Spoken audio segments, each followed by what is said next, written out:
Hey, everybody, welcome back to another episode of Cash Flow Positive. I am Kenny Bedwell, and I'm going to talk about should you take direct bookings. First off, it is spring, it's getting warmer, and you know what that means for myself. I change. Change shirts. If you're watching on YouTube, you know what you're used to seeing: plaid and flannel and whatever, like long sleeve shirts. Now it is Hawaiian shirt season. So if you are somebody who loves Hawaiian shirts, let me know in the comments below.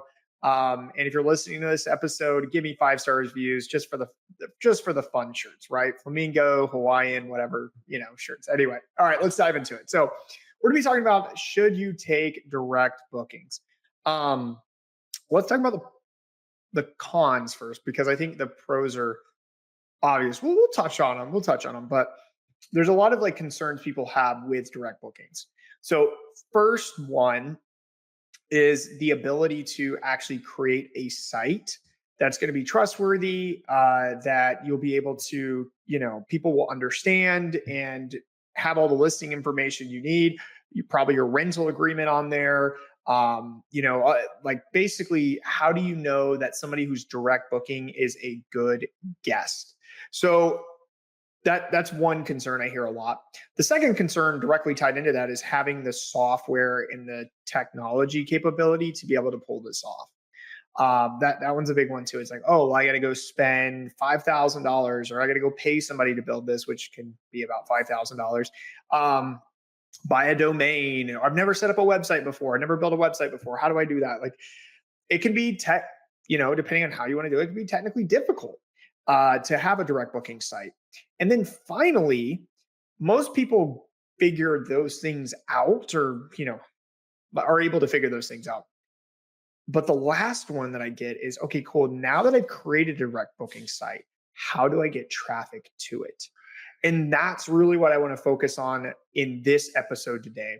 The first two things are pretty easy. And unfortunately, I'm not going to give you the answers to them on this episode. It's going to be in the part 2 episode where I bring on an expert in direct booking sites, and he's going to talk about how easy it is to set them up, how to set them up, how to vet and screen guests and use integrated software. I'm kind of spoiling some of the stuff, but basically I'll break all that stuff down for you. However, in this episode, I want to focus on that third. I would say it's a con. It's more of just, it's a con from a sense of people are like, this is a problem I don't know how to solve. Therefore, it would impede me from, or de-incentivize me from getting an actual direct booking site. So let's talk about that. How do you market people to a direct booking site? There's a couple of ways of doing it. So first, you need to understand who you're trying to market to, right? And I mean, go down, break it down to the basics, okay?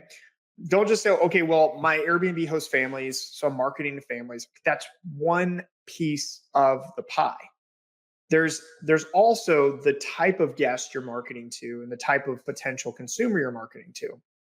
And I think that that's really important to understand. What I mean by that is you really have, in my opinion, there's 2 types of traffic you get to your direct booking site. So the first type of traffic is what we would call cold traffic, meaning they haven't, there's subcategories within this too, but we'll just generalize it for right now. Those in marketing are probably like, Kenny, you're missing this, this, and this. Look, we're keeping it simple, and we'll get down into some of the specifics in a second. But right now, let's start with cold traffic. And what I'm defining as cold traffic are people who have yet to book your property. They've never stayed at your place before.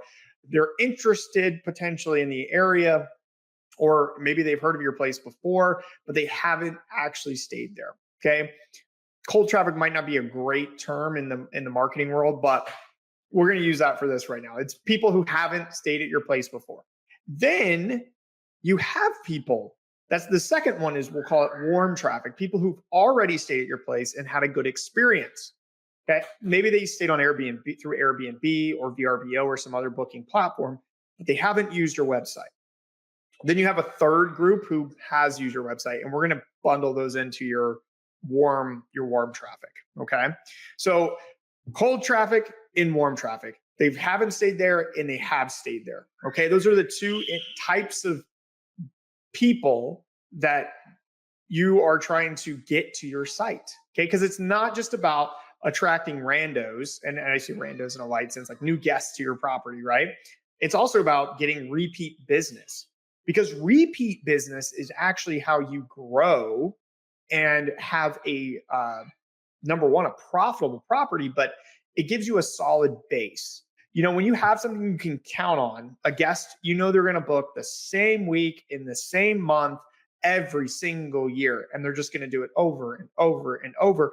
That's repeatable income. That's awesome income in the short-term rental space. Okay. And so we want that kind of stuff. We want that stability of income, and that makes your property grow or your revenue grow pretty much. Okay. So you have to market to those people as well as to new people too.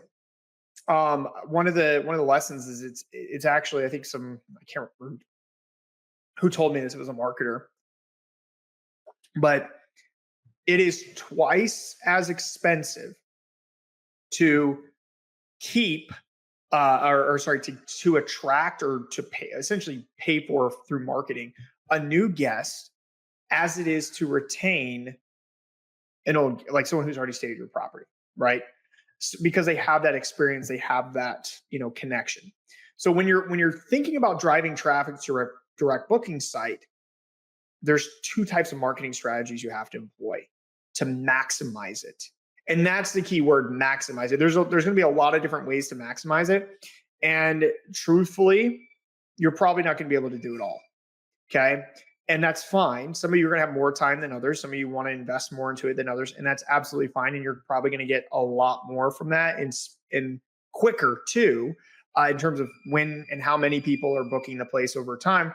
But the reality is you have to do something, but you're probably not going to be able to do everything. And that's okay. I want to start with that too, because realistically, even these people, these gurus or these, direct booking pros, they're not doing everything.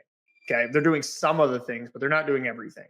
And so we have to kind of balance that, how much time am I putting in this, the ROI time, right? Versus like, what I'm actually trying to, do at the same time. So, all right. So let's talk about repeat guests, because I think this is the easiest one and the lowest hanging fruit that you can just grasp and take and run, because you already have an operational running short-term rental. And this, spoiler alert, this is for people who already have short-term rentals. So if you don't have one yet, this is a great lesson. Earmark it, listen to it still, and understand what you can do, because it starts at the beginning. And this will help you build up correctly. So if you're just setting up a property, excellent time to listen to this episode. So repeat guests are going to come from, they book through another platform like Airbnb or VRBO, or maybe by chance they booked already through your direct platform. Okay, so first off, how do you get people to actually find out that you have a direct booking site for guests that have booked your place? I mean, you need to make signs, right? Do not make the mistake and tell them in your messaging from Airbnb or VRBO, hey, next time stay with us and save 10%, and give them your site. You could get banned on Airbnb, in a lot of trouble. They're trying to make a lot of they really want to discourage that. And so you have to, in your property, number one, you need to have a brand. Okay. So build a brand with a logo and put that, and you can put that in pictures and stuff. Be careful putting the website on the logo too. Airbnb can catch you for that as well. So just be careful with those things. But build a logo and have that, and then put some things in your property. I used to have an acrylic sign I got made on Etsy that was like, hey, enjoying your stay. Like, next time save 10% and book direct. And then it had the website name. You can put that on coasters. You can put that on magnets. You can put that, people will connect the dots, right? Like just having it in multiple places around your property, doing it very inexpensively with your little logo, 100% fine, and a great way to maximize that exposure. So you're letting them know. The second way, capture their email. Okay. Now, what we typically do is use a platform like StayFi. Okay, so StayFi is a Wi-Fi connector it's like a router that not a router, but it connects to your router, and it's an access point that people, in order to access your Wi-Fi, they have to sign in and give you their email address. Okay, now if they allow you to market to them with their email address, you can send them emails. And boom, in emails, you can tell them about your direct booking site. So, and this is a way not to just capture the person who booked your property's email, but also the guest staying there as well, right? Not everyone's going to want you to have their email. And so, they'll unsubscribe from that email list, but that's okay. You're still letting them know, hey, in the future, make sure you book direct and you can tell them directly. So you've got signs on the inside, you've got, StayFi that you can use and send emails. You're capturing their information. They're going to know about it. Okay. So at that point, your guests are definitely going to know that you have a direct booking site. Number two, how do you get them to rebook again? So based on the emails that you've collected, now you have to do emails, right? You can't just, oh, cool, they know about my site. That's it. You can either push them to social media, which we'll talk about for cold traffic as well, but pushing them to your social media page, or you can send out email campaigns where you basically email them once a month, like a newsletter, telling them about things to do in the area, not just about your property. Okay. Here's the hard truth. People aren't coming to stay at your property. They're coming to do something in the area. Maybe, go to a national park, go to the beach, see the mountain views, do whatever. But it's not about your property specifically. It's about what to do in the area. Unless you have like a really, really unique or weird property, like a spaceship in the middle of the lake, or, like a hobbit hole or something strange like that. Probably not. The guests aren't coming to your property, but they saw your property as something that can elevate their experience about the area. So with that in mind, you can't make every email you send someone about your property. Please come back and stay at my place like a month later. Like they're not planning, they're not thinking like that. You need to stay top of mind and nurture them and remind them about the really cool things they can do in your area at any time of the year. A lot of people are creatures of habit, meaning they're most likely going to book again, especially if it's like a vacation destination, a year from now, right? And so if you're staying on top, now that doesn't mean they're booking ahead a year from now, but they'll probably come back in a year from now, especially if it's a drive-in destination like near a major city or something.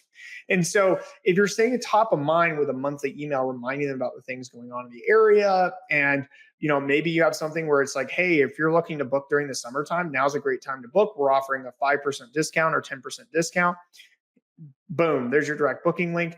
There, now you're getting traffic, and staying top of mind, but also helping them understand when is a good time to book and also what to do in the area. Why should they come back again? Okay, so staying top of mind is really important, and you can do that through email campaigns and also on social media as well by creating posts and things, not just about the property once again, but things going on in the area, events, videos, just updates, like being the expert in the know too about your particular market. All right, so that and now that ties directly or perfectly, into cold traffic. So let's recap with the warm traffic again. So these are people who've already booked and stayed, maybe on Airbnb, VRBO, or already. They see your website and your property through your logo or other things in the property. And you capture their email, you're reminding them there. You're also sending them email or nurture campaigns, or on social media, you have a page that's got posts of the property there that they can follow. And obviously if they follow and you post stuff regularly, like maybe once a week or every other week, it'll stay top of mind there. And you can send people from your direct booking site or to your direct booking site from there. So a lot of different angles to take it. Now that you've got that, and these are all pretty actionable items. If you don't like social media, do emails. If you don't like emails, do social media. You don't have to do both. This goes back to the conversation of like, if you have time to do both, cool. You're probably going to get a better return or a better engagement level and success rate with your direct booking site, and more traction a little bit quicker than if somebody who only does one or the other. But at least just pick one and start with one for now. Okay. And that's what most of us are comfortable doing. Let's talk about cold traffic. Okay. So great. You can get repeat guests and start trying to get them to book. Hopefully 5 to 10% of the people who come and stay at your place will repeat in the future. All right. That should probably be about the target. Now, so cold traffic. I hear a lot of people talking about Facebook ads to their direct booking sites. I think that is an awful idea. And the reason why is because cold traffic, meaning people who've never booked your place before, there's different levels of cold traffic. First off, there's people who are interested in coming to your area. Okay. And then there's people who have no desire at all or no thought about coming to your area. All right. So people who are interested in coming to your area, you have a unique dilemma with them, because just because they're interested doesn't mean your property is the right fit for them for guest count or type of accommodations. Could be a couple, it could be a family of 5, it could be 4 families, of 30. Can you host all of those? Probably not. And a couple wouldn't stay at a place that can sleep 30 either, it'd be too expensive. So your cold traffic, you have to be more targeted and more specific with. Furthermore, cold traffic, the ones that like have no desire to book yet or aren't even thinking about that area, remember your property isn't the center of attention. It's not why people are coming to that area. They're coming to the area to experience something else, and your property is there to elevate that. Remember that? So if that's the case, if you're running ads and doing social media, or I say running ads because it's popular, but you can also do free social media pages, and you can do blogs and join groups and things like that to promote your stuff, but your property. But the reality is, you shouldn't promote your property. You should promote the market, right? Why people are coming there. They're not coming there to stay at your place. They're coming there to enjoy something at the market. If you become the expert of that market or something very specific, people will see you and trust you as the go-to knowledge person for whatever you're trying. And I'll give you some examples in a second. And then when you say, hey, if you're planning a trip to come here, come stay at my place. I'll give you a discount. That's a lot easier of a sell for people rather than just like, hey, come to this and come stay at this random cool house that I have. One of the problems I had with Facebook ads, sending it directly to the direct booking site, was you get a lot of clicks because people see a cool house in the ad, but then they're like, this wasn't really on my radar. Like, I don't know where this is, or maybe I know where this is now that I've seen it, but what's my desire to go and stay there? They kind of have to do this like back research. So what I love to do is promote the area. And through Facebook ads, instead of running to a direct booking site, I'll run to what I call a lead magnet. Basically something that I have a free document that people can download so I can capture their emails and put them in an email campaign. And I will send out a 7-day itinerary of things to do in the area. It has nothing to do with my property at all. Okay. Now, conveniently on page 11, there's mentions, hey, where do you stay?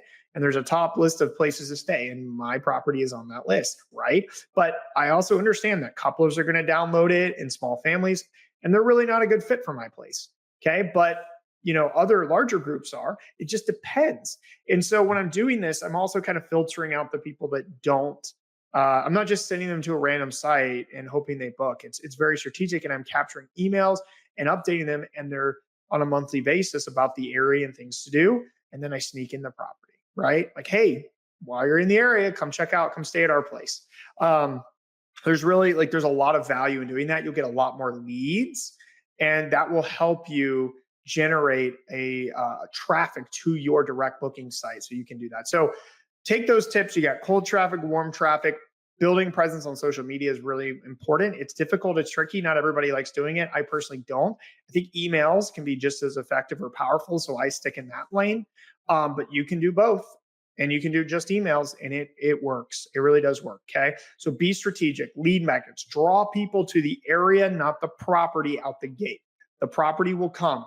Build the trust factor. One of my good friends in Kentucky, he's called the Bourbon Sherpa. He's got a Facebook group with over 35,000 people all about bourbon. Do you think I think he does drink bourbon, but do you think he really cares about the bourbon? No, he's a short-term rental. That's what his main thing is. He's a short-term rental host. And he has a hotel there as well. So like, he's promoting not the hotel, just the hotel, but the short-term rentals and everything, places to stay. But if you go in his group, he's just posting about bourbon. And people see him as the Bourbon Sherpa. And every now and then he'll sneak in his stuff, and it gets booked. He gets a lot of direct booking traffic. So he's not relying on the OTAs. So it's really, really powerful stuff. I've seen people do this. You don't have to be the Bourbon Sherpa. People listening in Asheville, you could do something about Asheville, probably smoking pot or something. Just kidding. There's a lot of that there. Also wellness retreats, and hikes and outdoor things. Like, it's all about the experience and why people are going there. If you're near a national park, that's a great opportunity to be the expert at that national park. Talking about upcoming events and things going on, park openings, park closings, whatever. But people are like, man, if I want to know about this park, I just need to reach out to so and so. The building the trust is what gets people to direct book with you. And cold traffic, warm traffic, whatever it is, build that trust, focus on the experience. That's how you do it. All right. I hope you enjoyed this episode. Like I said, on the next episode, we're going to talk about those two things I mentioned at the beginning, how to build a direct booking site that's super easy and you don't have to be technically inclined. Or if you are, it's great. You can customize it. And then two, how do you vet guests and make sure that everything goes well in payment processing and people sign your agreements? So stay tuned for that episode, and I'll see you on the next episode of Cash Flow Positive.